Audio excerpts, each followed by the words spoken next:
Channel को subscribe करना ना भूलें और हमारे ताज़ा वीडियो सबसे पहले देखने के लिए बेल आइकन को दबाएं।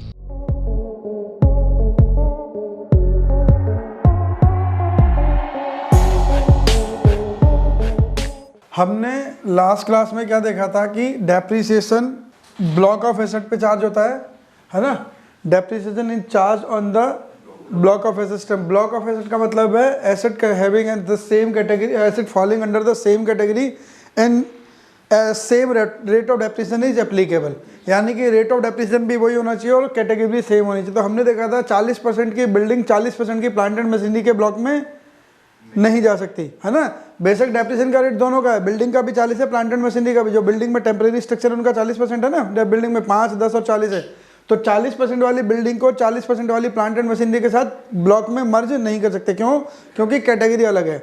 तो कैटेगरी और 10% की बिल्डिंग को 5% की बिल्डिंग के साथ क्लब कर सकते हैं क्या? दोनों का कैटेगरी तो सेम है, लेकिन रेट ऑफ डेप्रिसिएशन अलग है, तो भी क्लब नहीं कर सकते। तो आप डेप्रिसिएशन के लिए आपको सेम रेट ऑफ डेप्रिसिएशन और सेम कैटेगरी को चेक करना पड़ेगा। दूसरी कंडीशन क्या देखी थी कि एक तो conditions for charging depreciation on fixed asset. Fixed asset पे डेप्रिसिएशन चार्ज करने के लिए क्या कंडीशन चाहिए? Asset same category and same rate of depreciation, rate of depreciation means block system. दूसरी चीज ownership of asset must required. The ownership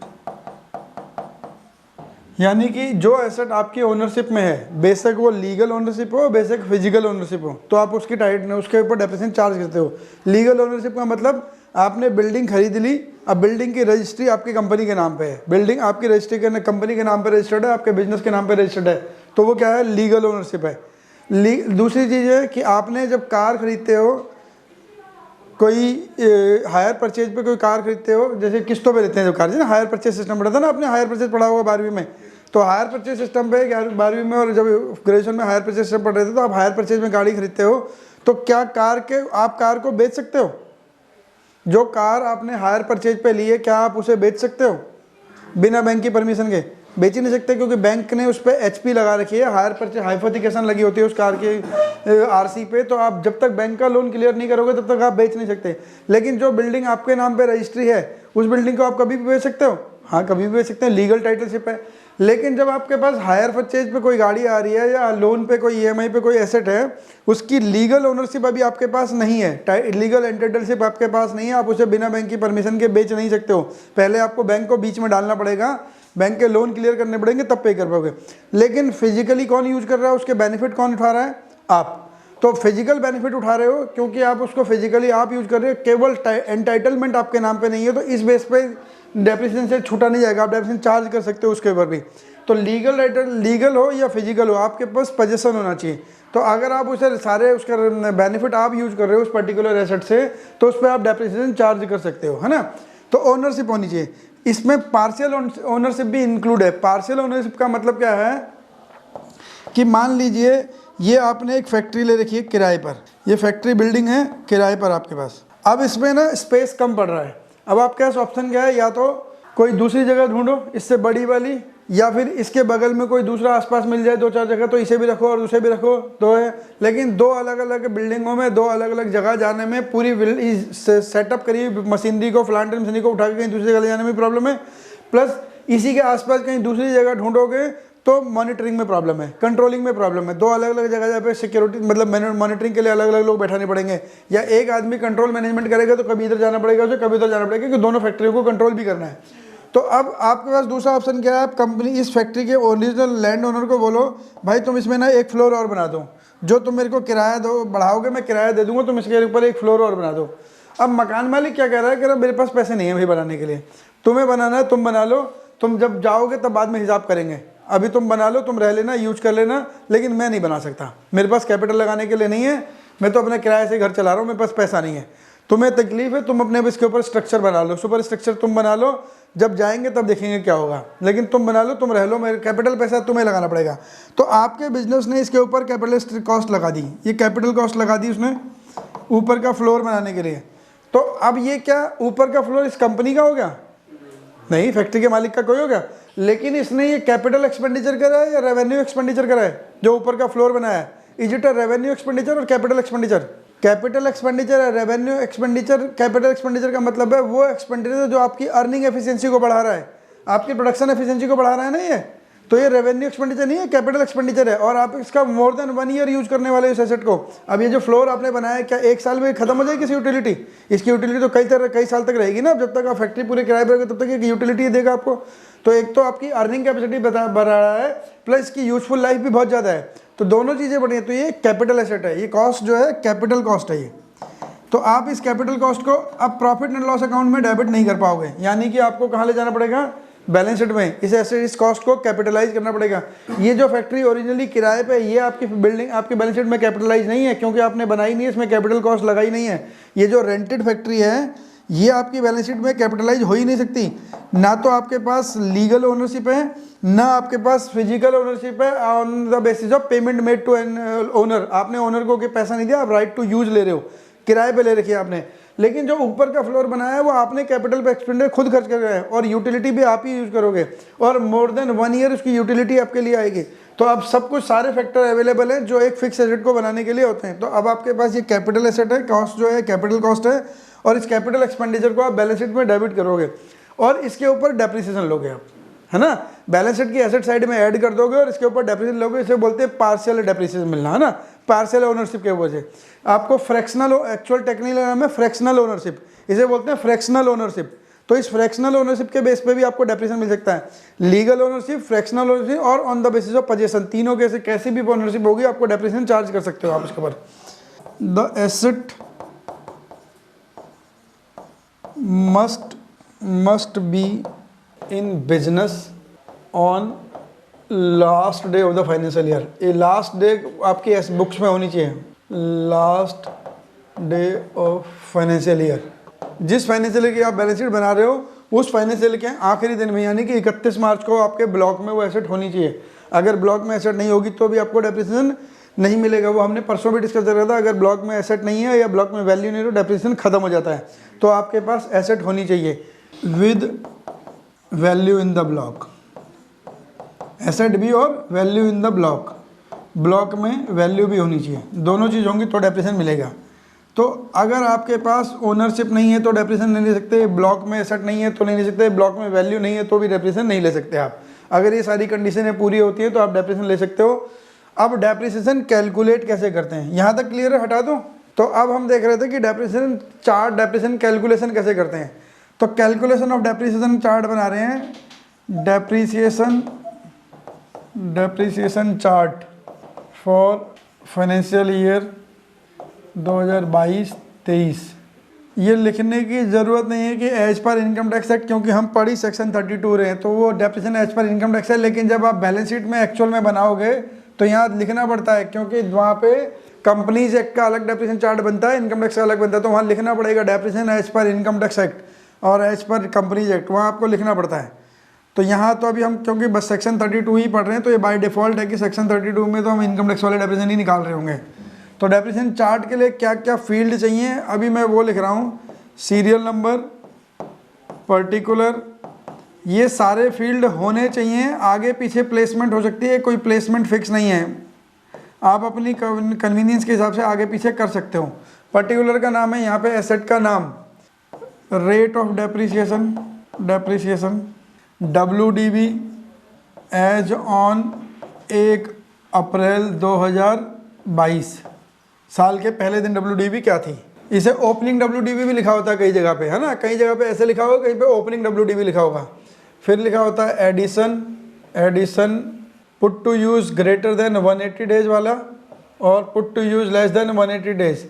ये क्यों करना है, क्योंकि 180 डेज वालों को डेप्रिसिएशन पूरा मिलेगा और 180 डेज से कम वालों को डेप्रिसिएशन आधा मिलना है। तो आपको एडिशन भी 2 अलग अलग हिस्से में दिखानी है, 180 days.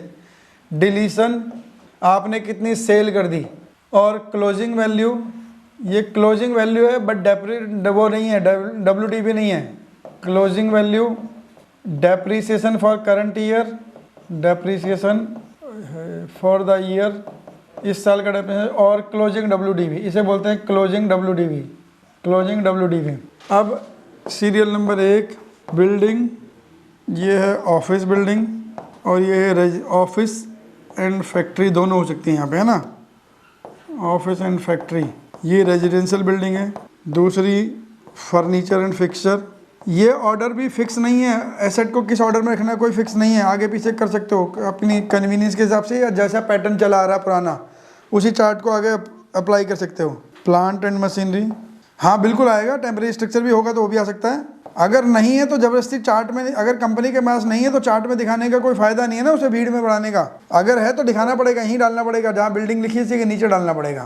Plant and machinery, taxi, और ये कार है, और आपके पास फैक्ट्री की मशीन है। रेट ऑफ डेप्रिसिएशन बताओ जरा, फैक्ट्री की बिल्डिंग का और ऑफिस का रेट ऑफ डेप्रिसिएशन कितना है? 10%। और रेजिडेंशियल बिल्डिंग का 5%। फर्नीचर का 10%। टैक्सी, कार जो टैक्सी में यूज हो रही है 30%। कार जो ऑफिशियल पर्पज के लिए यूज हो रही है other than vehicle passenger transportation, तो वो 15% है। नॉर्मल मशीन 15% है। गुडविल कितने परसेंट से? गुडविल ट्रेडमार्क, गुडविल पे डेप्रिसिएशन लगता नहीं है ना, लेकिन आप उसे ब्लॉक ऑफ एसेट में रख के रखोगे, क्योंकि कल को बेचते टाइम कैपिटल गेन वगैरह कैलकुलेट करना पड़ेगा, तो ब्लॉक ऑफ एसेट में दिखा सकते हो। गुडविल अब डेप्रिसिएशन नहीं मिलता है, लेकिन ब्लॉक ऑफ एसेट में दिखा सकते हो। ट्रेडमार्क पे 25%। इंटेंजिबल एसेट, ट्रेडमार्क, वेबसाइट पे तो यही आ गया 40% आता है उस पर तो। और ये क्या है? फैक्ट्री बिल्डिंग, WDV 25 लाख रुपए, रेजिडेंशियल बिल्डिंग 15 लाख रुपए, फर्नीचर 5 लाख रुपए, प्लांट एंड मशीनरी 40 लाख रुपए की कार है, कार 20 लाख रुपए की कार है, और क्या है आपके पास? मशीन 10 लाख रुपए की है, या नहीं है मशीन, चलो ओपनिंग में मशीन नहीं थी। गुडविल तो WDV है भी, तो 5 लाख रुपए की WDV है। गुडविल ध्यान रखना, गुडविल वो वाली आती है जो परचेज करी होगी। सेल्फ एक्वायर्ड गुडविल की कोई वैल्यू नहीं होती बिजनेस में, आपकी गुडविल बेसिक मार्केट में कितने भी हो। तो जैसे किसी भी ब्रांड नेम की बात करो, कि मान लो NIFM के ब्रांड नेम की बात करो, तो NIFM बेसिक हम गए, हमारे ऑल ओवर इंडिया में 25 से ज़्यादा ब्रांचें हैं, फ्रेंचाइजियाँ हैं हमारे पास, हमारा इतना नाम है, इतनी गुडविल है, लेकिन मैं अपनी बैलेंस शीट में अपनी गुडविल रिकॉग्नाइज नहीं कर सकता। क्यों? This is the self acquired. जो सेल्फ एक्वायर्ड से वो होती हैं, इंटेंजिबल एसेट होती हैं, उसकी बुक्स में कोई रिकॉग्निशन नहीं होती, उसकी कोई वैल्यू नहीं है। केवल वो सेल के टाइम पे कैपिटल गेन जनरेट करके देगी, और जो उसे खरीदेगा वो अपनी बैलेंस शीट में गुडविल को डालेगा। सेल्फ एक्वायर्ड इंटेंजिबल एसेट की कोई वैल्यू नहीं होती है, बुक्स में वो रिकॉर्ड ही नहीं होती वो, because it is a self generated, self acquired intangible asset है। ट्रेडमार्क टेंजिबल एसेट होता है, क्योंकि आप इसे अगर खरीदा है किसी का, तो अगर आपने ट्रेडमार्क अपने हम रजिस्टर कराया तो उसकी कोई वैल्यू नहीं होगी। ट्रेडमार्क खरीदा, अगर किसी का ट्रेडमार्क आपने बाय कर लिया तो आपकी इंटेंजिबल एसेट बैलेंस शीट में आएगी, क्योंकि ये भी सेल्फ एक्वायर्ड एसेट होती है ना, इंटेंजिबल एसेट। अगर आपने खरीदा है तो आएगा, नहीं तो नहीं आएगा। अब आपने बिल्डिंग खरीदी ऑफिस की 20 लाख रुपए की, और रेजिडेंशियल बिल्डिंग खरीदी 10 लाख रुपए की, और 12 लाख रुपए नहीं, हाँ 12 लाख रुपए की ये खरीदी, और 25 लाख रुपए की एक बेच भी दी। कौन सी बेची पता नहीं अभी, है ना। फर्नीचर 2 लाख रुपए का फर्नीचर और खरीद लिया। इसे कंप्यूटर डाल देता हूँ मैं, है ना। कंप्यूटर का रेट ऑफ डेप्रिसिएशन कितना है? कंप्यूटर लैपटॉप का, हाँ जी 40%। कंप्यूटर और लैपटॉप का 40% है, ठीक है। 1 लाख रुपए के कंप्यूटर हैं, 50,000 रुपये के और ख़रीदे, 1.5 लाख, और 80,000 रुपये के बेच दिए, ठीक है। टैक्सी न खरीदी न बेची, कुछ नहीं करा। कार 21 लाख की बेच दी। अब ये मत पूछना कैसे बिकी, बिक गई। गुडविल कुछ नहीं हुआ, ट्रेडमार्क में कुछ नहीं हुआ। अब देखो, पहले तो मुझे इसकी क्लोजिंग वैल्यू निकालनी पड़ेगी। जरा क्लोजिंग वैल्यू बताओ कितनी, किसकी कितनी आएगी। 25 लाख रुपए की मेरे पास ऑफिस और फैक्ट्री की बिल्डिंग थी, 20 लाख रुपए की और खरीद ली। क्या मैंने बेची ड्यूरिंग द फाइनेंशियल ईयर? नहीं बेची, तो क्लोजिंग कितनी हो गई? 45 लाख रुपए की। यहाँ तक तो सिंपल मैथमेटिक्स चल रहा है, भी कोई दिक्कत नहीं है। 15 की थी, 10 की और खरीदी, 25 में 12 और खरीदी, 37 में से 25 की बेच दी, कितनी बची? 12 की बची मेरे पास। यहाँ तक तो कोई प्रॉब्लम नहीं है ना, सबको समझ आ रही कहानी? अभी तो हम प्लस माइनस खेल रहे हैं ना, छठी में चले गए दोबारा। 5 लाख की ओरिजिनल थी, 2 लाख रुपए की और खरीदी तो कितने की हो गई? 7 लाख। बेची कुछ नहीं, 7 लाख की रह गई। अब यहाँ पे 40 लाख रुपए की थी, ना खरीदा ना बेचा, कुछ नहीं है, बस 40 की एज इट इज है, इसमें कोई चेंज नहीं है, no change during the year. जरूरी नहीं है किसी हर एसेट में चेंज ही आए। 20 लाख की ओरिजिनल थी, 21 लाख रुपए की बेच दी, तो ब्लॉक में क्या हो गया? 1 लाख रुपए का प्रॉफिट नहीं, कैपिटल गेन आएगा। ब्लॉक की वैल्यू अभी नील करनी पड़ेगी मुझे यहाँ पे, है ना। यहाँ पे मैं डिलीशन में इसे 20 लाख ही दिखाऊंगा, 1 लाख मुझे कैपिटल गेन में ले जाना पड़ेगा। यहाँ डिलीशन में आएगा ही 20 लाख, ये ब्लॉक जीरो करूंगा अभी, मैंने वैसे लिख दिया आपके लिए। 1,50,000, 80,000, यानी कितने बचे? 70,000 रुपये। यहाँ पे 70,000 बचे, यहाँ पे 5 ही लाख हैं, यहाँ पे 10 लाख हैं। यहाँ तक की चीज़ समझ आ गई? ये मैंने आपको इन्फॉर्मेशन देने के लिए यहाँ पे वो रखा था 21 लाख रुपए, लेकिन यहाँ पे क्या आएगा? ब्लॉक की वैल्यू नील आएगी, और यहाँ पे मुझे 20 लाख करना पड़ेगा 21 लाख की जगह, क्योंकि block can not be negative. तो मुझे यहाँ सेल वैल्यू 20 ही लाख दिखानी पड़ेगी। 1 लाख रुपए मैं बुक्स में एडजस्ट करूँगा, वहाँ पे कैपिटल गेन लूँगा। कौन सा वाला कैपिटल गेन? ये मान लो ये टैक्सी मेरे, ये जो कार थी इससे 4 साल पहले खरीदी थी मैंने। कौन सा वाला कैपिटल गेन? शॉर्ट टर्म वाला, लॉन्ग टर्म वाला? डेप्रिसिएबल एसेट को बेचने पे हमेशा शॉर्ट टर्म ही आता है। हालांकि car is not a capital asset, ये भी ध्यान रखना। Car as per definition given under section 2 sub section 14, capital asset की जो डेफिनेशन दी है, car is not a capital asset, लेकिन इस पे गेन जो आएगा वो शॉर्ट टर्म ही आएगा, क्योंकि डेप्रिसिएबल एसेट तो है ये, है ना। तो अब ये आ गए आपके पास, WD भी आ गए। अब डेप्रिसिएशन निकालना है आपको। 45 लाख रुपए पे डेप्रिसिएशन निकालो। क्या 10% का रेट है? कितना आएगा डेप्रिसिएशन? 4 लाख। 4.5 लाख। सबको 4.5 लाख सबको समझ आ रहा है? हेलो, सबको समझ आ रहा है 4.5 लाख? तो सबको गलत समझ आ रहा है। अरे इसमें 20 लाख के एसेट लेस देन 182 डेज है, 180 डेज है, तो इस पे आधा लगेगा, उस पे पूरा लगेगा। 2.5 लाख और कितना? 5 लाख। आप समझ रहे हो? इस पे तो 10% पूरा लोगे आप 25 लाख पे, यानी कि 2.5 लाख रुपए का। इस 20 पे कितना लोगे? 5% तो लोगे। 5%, 1 लाख रुपए। 20 लाख का 5%, 1 लाख तो हुआ, 1 ही लाख तो हुआ।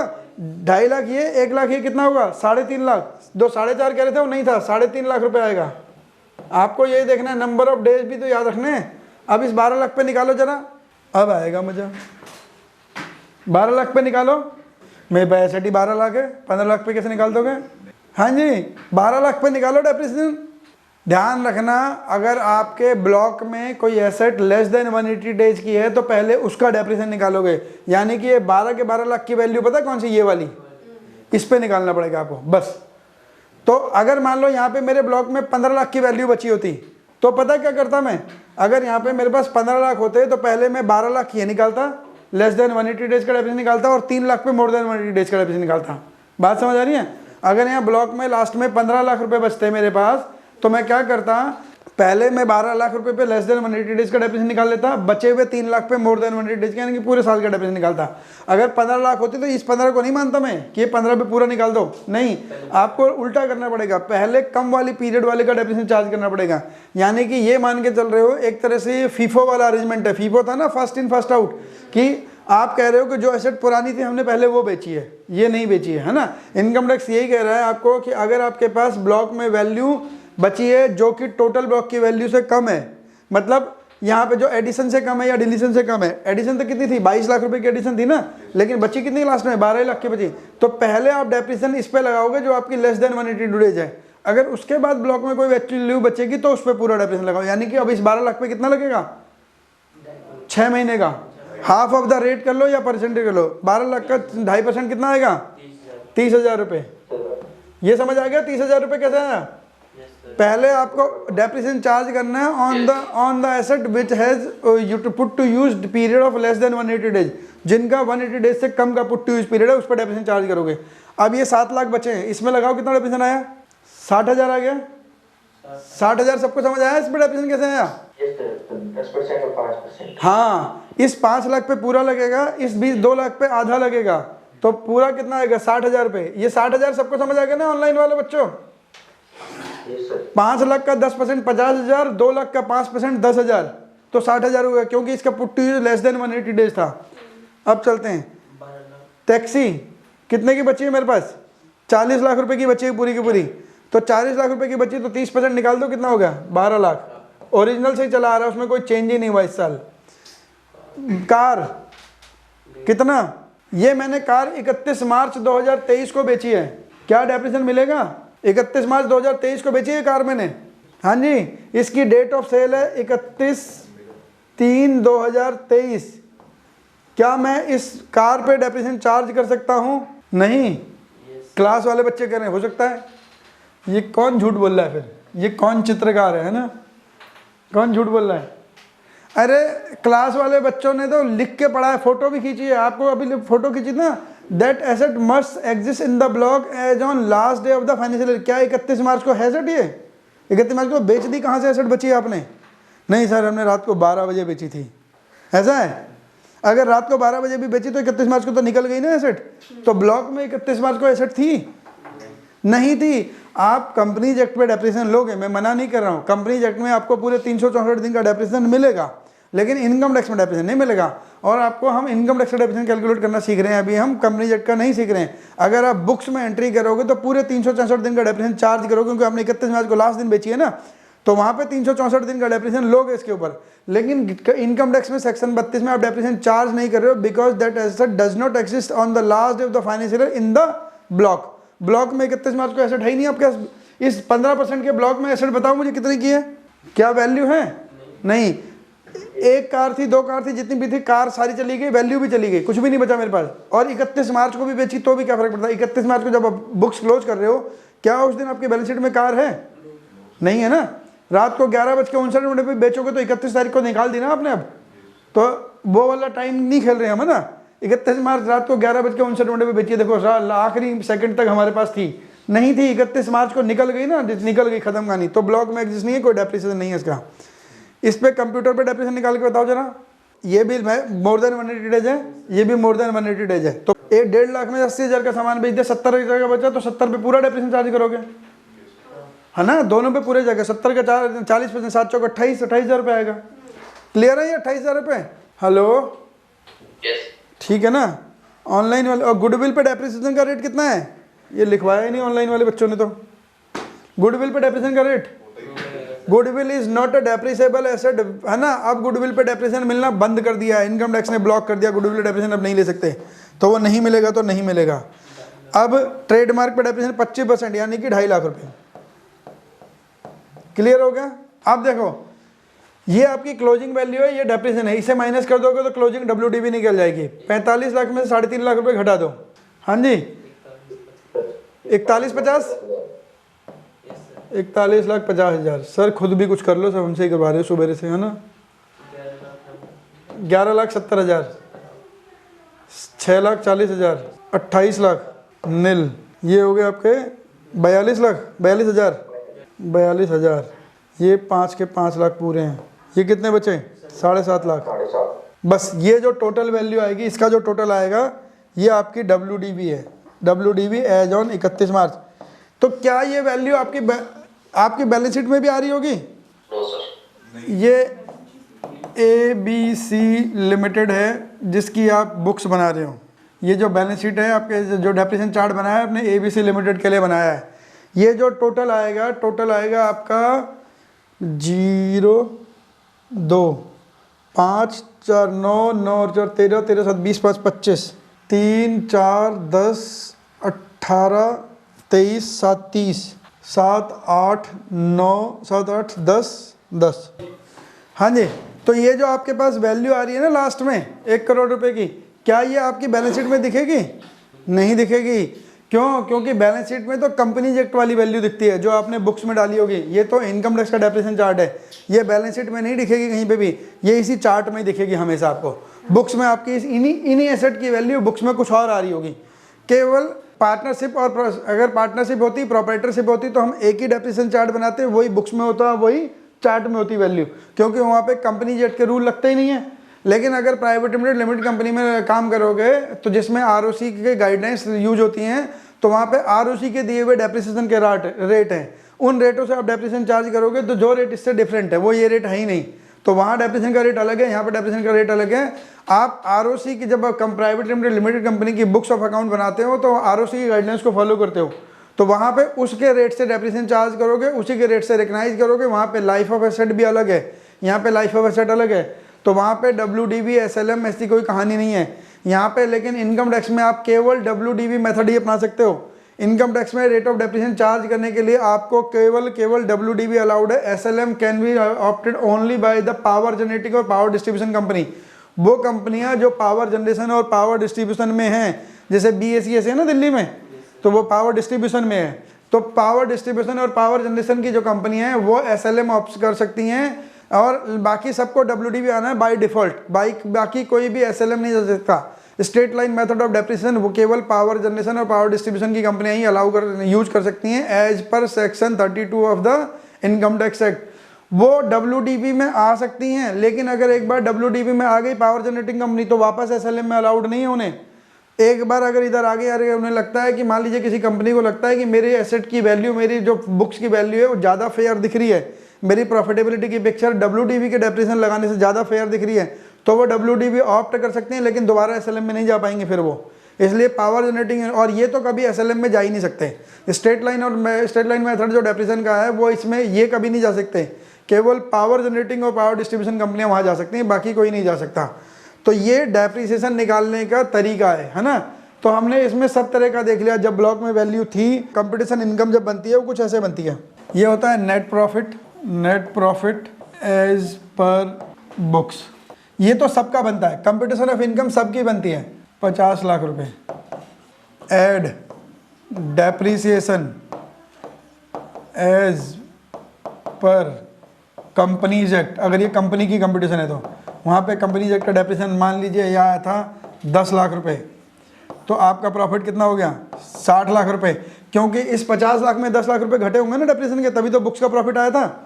जो मेरा P&L का प्रॉफिट है उसमें तो कंपनीज एक्ट की डेप्रिसिएशन की एंट्री डाल के बनाता हूँ ना मैं उसे तो मेरा डेप्रिसिएशन बुक्स में प्रॉफिट दिख रहा है 50 लाख रुपए, लेकिन इसमें तो डेप्रिसिएशन बड़ा इनकम टैक्स कंपनीज एक्ट का।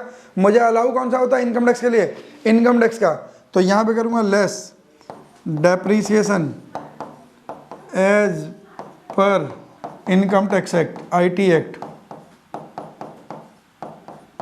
ये मान लो अब ये 12 लाख भी हो सकता है और ये 8 लाख भी हो सकता है, जो भी होगा वो होगा, उसको कुछ नहीं कर सकते। मान अगर ये 8 लाख है तो आपका टैक्सेबल प्रॉफिट कितना 52 लाख रुपए का आप कितना मान के चले थे 50 लाख, लेकिन एक्चुअल में टैक्सेबल प्रॉफिट कितना है 52 लाख। अगर ये मान लीजिए 60 लाख है और बुक का प्रॉफिट डेप्रिसिएशन आया 15 लाख, तो 15 लाख भी इनकम टैक्स अलाउ करेगा। वहाँ बेईमानी नहीं है, नहीं हम नहीं खेल रहे वहीं चले जाओ, नहीं 15 लाख भी अलाउ करेगा, लेकिन आपको प्रोविजन सेक्शन 32 के मानने पड़ेंगे। सेक्शन 32 के गिवन रेट से आपको अगर 15 लाख का डेप्रिसिएशन मिलता है 15 लाख मिलेगा, फिर आपका प्रॉफिट कितना हो जाएगा 45 लाख रुपए। तो जो आप सेक्शन 32 के हिसाब से डेप्रिसिएशन निकालोगे वही घटाना पड़ेगा, उसके बाद आपको ये प्रॉफिट है, टैक्सेबल प्रॉफिट आपका ये है। अगर कोई और अलाउंसेस नहीं है कोई और एडबैक नहीं होना, तो यही आपका टैक्सेबल प्रॉफिट है ना। अगर आपको section 40, 40A, 42, 40A2, 40A3, 43B कुछ नहीं लग रहा तो बस यही आपका टैक्सेबल प्रॉफिट है।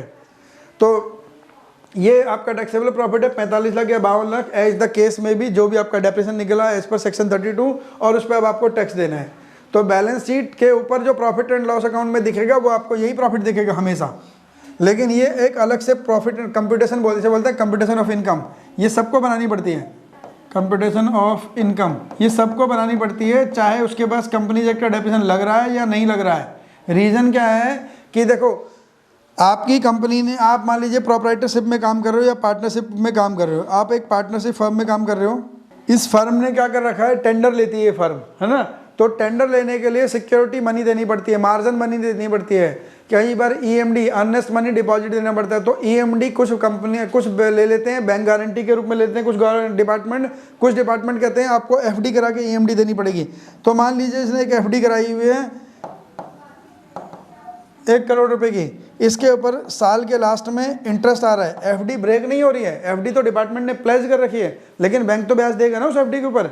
आपको ब्याज आया आपके बैंक में 2 लाख रुपए का ब्याज आया, तो ये जो इंटरेस्ट की इनकम है ये क्योंकि आपके उसी करंट अकाउंट में जहाँ से FD बनी है वहीं इंटरेस्ट की इनकम आएगी, तो आप इसकी अपनी बुक्स में एंट्री करोगे नहीं करोगे, interest account, interest accrued account debit to interest income debit होगी, क्रेडिट होगी, सॉरी इंटरेस्ट इनकम क्रेडिट होगी तो कहाँ चली जाएगी? P&L में। यानी कि इस 50 लाख रुपए के अंदर ये 2 लाख रुपए की इंटरेस्ट की इनकम भी जुड़ी हुई है, तभी तो P&L बना है। P&L के क्रेडिट साइड में 2 लाख रुपए की इंटरेस्ट की इनकम आएगी या नहीं आएगी, ये बताओ। हाँ जी, ऑनलाइन वाले बच्चों, 50 लाख रुपए के प्रॉफिट के अंदर ये 2 लाख रुपए की इंटरेस्ट की इनकम आएगी या नहीं आएगी? आप किसी भी, चाहे आप भूल जाओ, छोड़ो पार्टनरशिप भूल जाओ, कंपनी की बात भी मान लो, कोई बात नहीं, इसी कंपनी की इनकम है, कंपनी भी तो एफडी कराती है, उनको भी तो इंटरेस्ट मिलता है। बैंक से जो भी एफडी कराएगा बैंक तो सबको इंटरेस्ट देगा ना। तो बैंक ने 2 लाख रुपए की इंटरेस्ट दिया तो आपने क्या बोला? बैंक अगर इंटरेस्ट आपके अकाउंट में आ गया तो bank account debit to interest income, अगर बैंक अकाउंट में नहीं आया इंटरेस्ट तो accrued interest account debit to interest income. दोनों ही केस में प्रॉफिट एंड लॉस अकाउंट के क्रेडिट साइड में इंटरेस्ट इनकम आएगी, है ना। कहाँ आएगी? इनडायरेक्ट इनकम के पोर्शन में आएगी, है ना। इनडायरेक्ट इनकम आपकी ऑपरेटिंग एक्टिविटी से इनकम नहीं है। तो आपने 2 लाख रुपए इस 50 लाख के अंदर जुड़े हुए हैं, लेकिन क्या ये 2 लाख, अभी हम जो सेक्शन 28 पढ़ के आए थे वहां पे कहीं लिखा था इंटरेस्ट की इनकम पीजीबीपी की इनकम है? सेक्शन 28 में जितने भी हमने 10 क्लॉज पढ़े हैं, किसी भी क्लॉज में इंटरेस्ट की इनकम नहीं लिखी थी, है ना। अलग से कहीं से इंटरेस्ट इनकम नहीं लिखी थी। यानी कि इंटरेस्ट इनकम, अगर ये बैंक नहीं है, बैंक इंटरेस्ट इनकम कमाने का एक्चुअल में धंधा किसका है? बैंकों का। फाइनेंशियल इंस्टीट्यूट वही कमाते हैं ना। असल में इंटरेस्ट की इनकम, बिजनेस इनकम किसकी होती है? जो लेंडिंग और बोरोइंग का काम करते हैं, उन्हीं का तो बिजनेस इनकम है। तो अगर ये बैंक नहीं है, बैंक के अलावा कोई नॉर्मल कंपनी है, तो ये इंटरेस्ट की इनकम क्या इसकी बिजनेस एक्टिविटी से आई है? नहीं, इनकम फ्रॉम अदर सोर्सेज में है। ये पीजीबीपी की इनकम नहीं है, उसकी इनकम फ्रॉम अदर सोर्सेज में है। यानी कि इस 50 लाख के अंदर 2 लाख रुपए जुड़े हुए हैं ना आपको, तो ये 2 लाख भी हटाने पड़ेंगे यहाँ से। लेस, यहाँ पे अभी और लेस करना पड़ेगा। Less income to be taxed under different head, under separate head. तो आप 50 लाख में से 2 लाख और घटाओगे तो आपकी पीजीबीपी की इनकम निकलेगी। पीजीबीपी की इनकम निकलेगी और दोबारा 2 लाख रुपए इसकी टोटल इनकम में जुड़ेगा। लेकिन कहाँ जुड़ेगा? जाके इनकम फ्रॉम अदर सोर्सेज में ले जाके जोड़ना पड़ेगा आपको, क्योंकि हर हेड में टैक्सेबल इनकम निकालने का तरीका अलग है, टैक्सेबल इनकम का ट्रीटमेंट अलग है। टैक्स तो हमेशा ग्रॉस टोटल इनकम पे ही लगता है। जीटीआई को नॉट नेट टैक्सेबल इनकम में कन्वर्ट करते हैं अगर कोई डिडक्शन और एग्जम्पशन मिल रही है हमें तो उसके लेने के बाद, लेकिन जीटीआई पहले कैलकुलेट करनी है। GTI is the total sum of income from all the heads.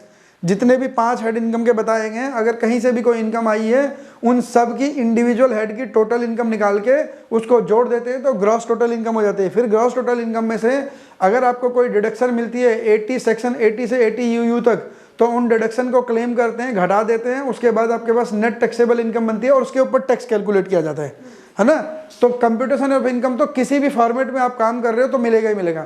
Partnership firm मैंने इसलिए लिखी थी कि पार्टनरशिप फर्म में ये डेप्रिसिएशन का चक्कर तो नहीं होगा, है ना। डेप्रिसिएशन कंपनी एक्ट वाला पार्टनरशिप फर्म में आता नहीं है, तो एड बैक और लेस करने का खेल नहीं है। डेप्रिसिएशन एक ही है, वही जो बुक्स में है वही इनकम टैक्स में अलाउड है, और कोई अलाउड नहीं है। वहाँ कंपनी वाला निकालते हैं, लेकिन किसी और सोर्स से इनकम तो आ सकती है ना आपको, तो ये वाली इनकम वहाँ से हटानी पड़ेगी। बिजनेस की इनकम नहीं है।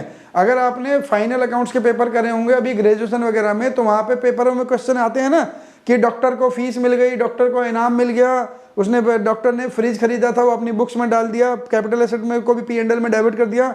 ऐसे ग्रेजुएशन में पेपर है ना क्वेश्चन, हमने देखा ही नहीं सर। पीजीबीपी ये तो दे के आए हैं। बिजनेस इनकम, अच्छा इनकम टैक्स का पेपर दे के नहीं आए हो? पता नहीं सर कैसे दे के आए हो, मुझे मत पूछो।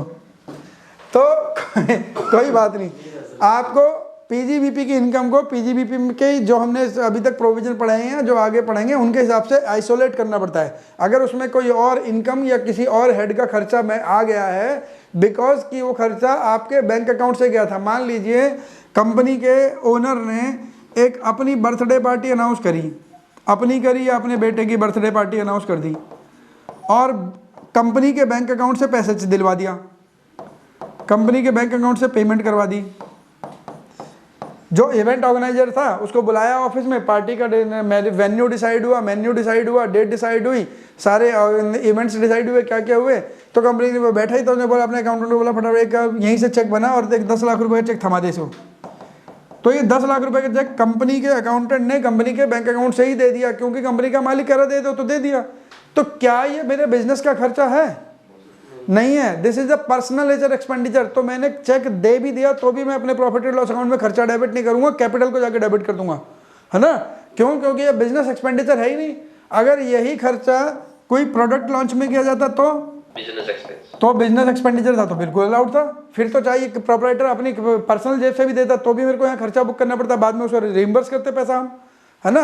तो बिजनेस एक्सपेंडिचर, तो ऐसी चीज़ें जो मेरे बिजनेस से रिलेटेड है और नहीं डाली तो मैं बिजनेस में लेके आऊँगा, और ऐसी चीज़ें जो मेरे बिजनेस से रिलेटेड नहीं है और मैंने डाल दी तो उन्हें हटाऊंगा, ताकि मेरे को इन आइसोलेशन बिजनेस की इनकम दिखे। मेरे को बंडल में नहीं चाहिए, सारे हेड मिक्स नहीं चाहिए, इसीलिए 5 हेड अलग से दिए इनकम टैक्स ने। पांचों की टैक्सेबिलिटी के निकालने का तरीका अलग है, टैक्सेबल इनकम निकालने का तरीका अलग है। जब हर हेड की टैक्सेबल इनकम निकल जाती है तो वो टोटल इनकम बन जाती है, gross total income. Gross total के इनकम के अगेंस्ट सेक्शन 80 से लेके 80 यूयू तक जो डिडक्शन अवेलेबल हैं, जिसको जो मिलती हैं, सबको सारी नहीं मिलती हैं, जिसको जो डिडक्शन मिलती है, कुछ इनकम बेस्ड डिडक्शन होती हैं, कुछ एक्सपेंसेस बेस्ड डिडक्शन होती हैं, कुछ प्रॉफिट बेस्ड डिडक्शन होती है। तो वो डिडक्शन जिसको जो अवेलेबल होंगे उन डिडक्शनों को क्लेम करोगे, उसके बाद आप नेट टैक्सेबल इनकम पे आओगे और फिर उसके ऊपर एप्लीकेबल रेट से टैक्स लगाओगे। तो वो पूरा प्रोसेस होता है अपने आप में। अभी हमने केवल क्या निकाला, डेप्रिसिएशन निकालना सीखा, और डेप्रिसिएशन को कैसे वहाँ ले जाते हैं P&L में, वो देख लिया हमने, मतलब टैक्सेबल इनकम में कैसे इफेक्ट लाते हैं उसका। तो ये ऑल टुगेदर ये था पूरा सेक्शन 32 कंप्लीट हो गया। इसके बाद डेप्रिसिएशन निकालने का तरीका, है ना। अब आपको कहीं भी कंपनी में काम करोगे तो आपको डेप्रिसिएशन ऐसे ही निकालना है, ध्यान रखना है कौन सी एसेट कब ऐड हुई। सबसे ज़्यादा कॉम्प्लिकेटेड चीज़ थी ये वाली, है ना, ये वाली कॉम्प्लिकेटेड चीज़। बाकी तो सिंपल है, बाकी तो आप शायद पढ़ के भी आए हो अभी तक, less than 180 days, more than 180 days तो आप पढ़ के भी आए हो, है ना। उस टाइम पढ़ते टाइम आपका अप्रोच डिफरेंट था, लेकिन अब आपको प्रैक्टिकल अप्रोच से देखना है, तो अब अप्रोच देखने का तरीका अलग होना चाहिए, है ना। आपको इसको सब चीज़ों को समझने का तरीका अलग बनाना पड़ेगा, क्योंकि अब इसके बाद कोई पेपर नहीं है, सीधे इंटरव्यू और प्रैक्टिकल में जाके काम करना है। तो ये चीज़ें आपको ध्यान रखनी पड़ेंगी, मैंने क्या कर रहा हूँ मैं यहाँ पे, है ना, कि मतलब आप यहाँ पे क्या सीख रहे हो, आपको इसलिए डिटेल में करा रहा हूँ क्योंकि डेप्रिसिएशन बहुत इंपॉर्टेंट चीज़ है। एक डेप्रिसिएशन के बेस पे पूरी बैलेंस शीट हिल जाएगी आपकी, पूरा profit and loss, taxable profit income, taxable income हिल जाएगी पूरी। इसी के आने और इसी के जाने से टैक्सेबल इनकम हिल जाती है, और टैक्स बहुत बड़ा रोल करता है अपने उसमें, है ना। टैक्स का बहुत इंपैक्ट होता है इंडस्ट्री के ऊपर। इतने अकाउंटेंट, इतने कंसल्टेंट क्यों फल फूल रहे हैं, इसीलिए फल फूल रहे हैं कि बिजनेस अपने टैक्स को हमेशा बचाना चाहता है, कि टैक्स बर्डन किस लीगल तरीके से कम हो सकता है। लीगल तरीके से, इलीगल तरीके से तो कोई भी कर लेगा, चाहे उसे समझ ना भी हो तो, क्योंकि पकड़ेगा तो सबके लिए एक जैसी सजा है ना। कल को आप ये नहीं कह सकते I don't know the law of land तो मुझे माफ़ कर दो, ऐसा नहीं होता।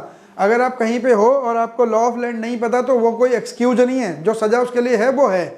तो अगर आपको पता है तरीके सारे ठीक तरह लीगल तरीके से आप टैक्स प्लानिंग कर सकते हो तो परमिटेड है, उसमें कोई प्रॉब्लम नहीं है। तो डेप्रिसिएशन बहुत बड़ा रोल करता है, पिक्चर बदल देता है पूरी एक बार में ही डेप्रिसिएशन के आने से। तो डेप्रिसिएशन इसलिए इतना फोकस कर रहा था।